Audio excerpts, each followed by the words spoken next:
ভাই আমার, বন্ধু আমার, এই টাকা কতক্ষণ আপনার কাজে লাগবে? যতক্ষণ আপনার শ্বাস আছে। যেদিন আপনার শ্বাস বন্ধ হয়ে যাবে, সেদিন আপনার এই টাকা কোনো কাজে আসবে না। এই টাকা আপনার কোনো লাভ হবে না।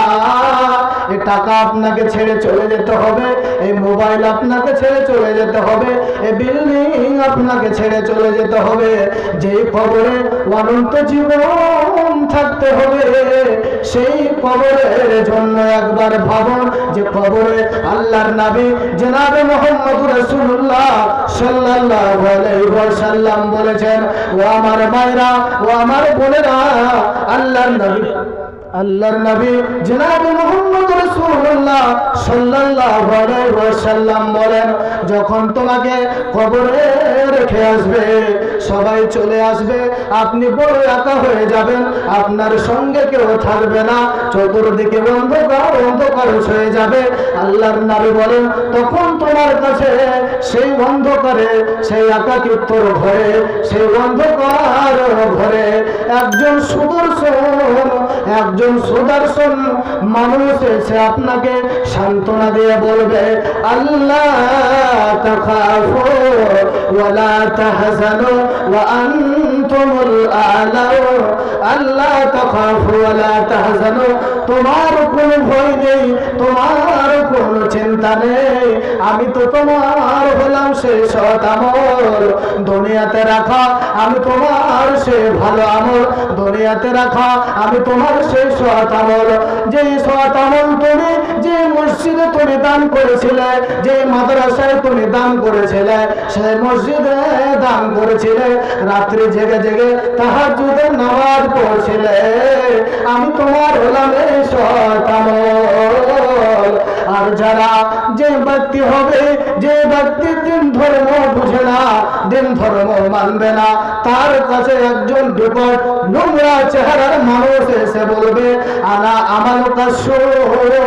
আমি তোমার হলাম সেই আমি খারাপ আমল। তুমি সেই বিয়েতে তুমি লাখ লাখ টাকা খরচ করতে পেরেছ, সেই বিয়েতে তুমি 3 লাখ টাকা খরচ করতে পেরেছ শুধু নামের জন্য। ওরে আমার ভাইরা, যে বিয়েতে খরচ তোমার আল্লাহর উপরে বলে, আল্লাহ নবী বলেছেন, বিয়েতে যত খরচ হবে সেই বিয়ে সবচেয়ে বরকতময় হবে। সেই বিয়েকে তুমি আল্লাহর নবীর কথা উপেক্ষা করে তুমি সেই বিয়েতে 3 লাখ টাকা খরচ করেছো, আর সেই মসজিদের জন্য তুমি 500 টাকা তুমি দান করতে পারছো না। তুমি মুসলমান, তুমি বিয়ের জন্য তুমি অন্য জায়গায় তুমি 31 নাইট পড়লে তুমি অনেক টাকা খরচ করতে পারো, কিন্তু তুমি মসজিদের জন্য, তুমি আমি আল্লাহর জন্য তুমি সেই 500 টাকা দান করতে পারো নি। ওরে কাপুরুষ মুসলমান, তুমি এসো, আমি তোমার হলাম সেই খবরে, আমি সেই তোমার আমি নোংরা। দুনিয়াতে তোমাকে মসজিদ ভালো লাগেনি, দুনিয়াতে তোমাকে কোরআন ভালো লাগেনি, দুনিয়াতে তোমাকে আলেম ওলামা ভালো লাগেনি, তুমি শুনে রাখো, আমি তোমার হলাম সেই নোংরা আমল, তুমি কেন আজ আমাকে ফেলে দিচ্ছ? শোনো বন্ধু, ওগো বন্ধু আমার, দিন দরদে ভাই, দিবানিশি মরণ বলে স্মরণ করা চাই। শোনো বন্ধু আমার, দিন দরদে ভাই, দিবানিশি মরণ বলে স্মরণ করা চাই। হাজার হাজার নবী ওলি দুনিয়াতে এলো, দুদিনের জীবন শেষে কবর মাঝে গেল। হাজার হাজার নবী ওলি দুনিয়াতে এলো, দুদিনের জীবন শেষে কবর মাঝে গেল। ভাই আমার, বন্ধু আমার, সেদিন আপনার সেই কবরে নোংরা আমল, অসৎ আমল মানুষের আকৃতিতে এসে বলবে, আমার উৎস, আমি তোমার হলাম সেই নোংরা আমল যেটা তুমি করতে ভালোবেসেছ, যেটা তুমি রাত দিন করতে, তুমি কোরআন হাদিস উপেক্ষা করতে, আমি তোমার হলাম সেই নোংরা আমল। হে মুসলমানেরা, সম্পূর্ণের মুসলমানেরা আজকে মনে করেন আমার আজ শেষ দিন, এই দাম্ভিক অহংকারে আপনার চিরজীবন থাকবে না, আপনার এই অহংকার শেষ হয়ে যাবে। আল্লাহ রাব্বুল আলামিন বলেন, মিনহা খালাকনাকুম ওয়া ফিহা নুঈদুকুম ওয়া ফিহা ওয়া মিনহা নুখরিজুকুম তারাতান উখরা।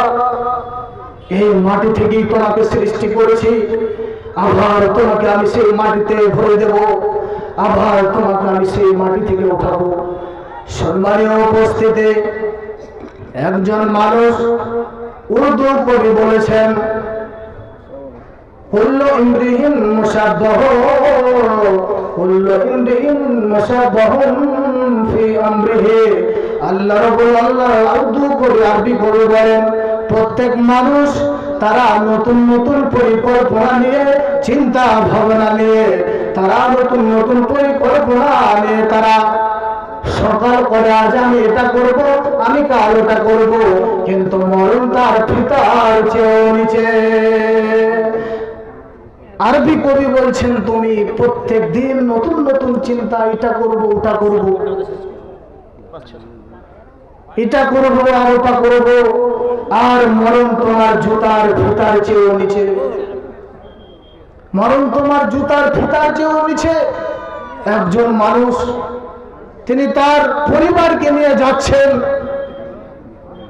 ফিরে এসে বাড়িতে ফিরে আসবে, পরিবার নেমেছে, গাড়িটা স্টার্ট করছে, গাড়ি চালু আছে, বন্ধ করা হয়নি, গাড়িটা সাইডে রাখতে যাবে, এই সময় আজরাইল এসে তাকে নিয়ে চলে গেল। মৌতের কোনো গ্যারান্টি নেই, যে কোনো সময় মরণ এসে আপনাকে গ্রাস করে নিতে পারে। তাই আল্লাহ রাব্বুল আলামিন বলেছেন, ওয়ামাল হায়াতুদ দুনিয়া ইল্লা মাতাউল গুরুর। দুনিয়ার জীবনটা শুধু সামান্য ছলনা নয় আর ধোঁকা ছাড়া কিছুই নয়। দুনিয়ার জীবন এত সহজ নয়।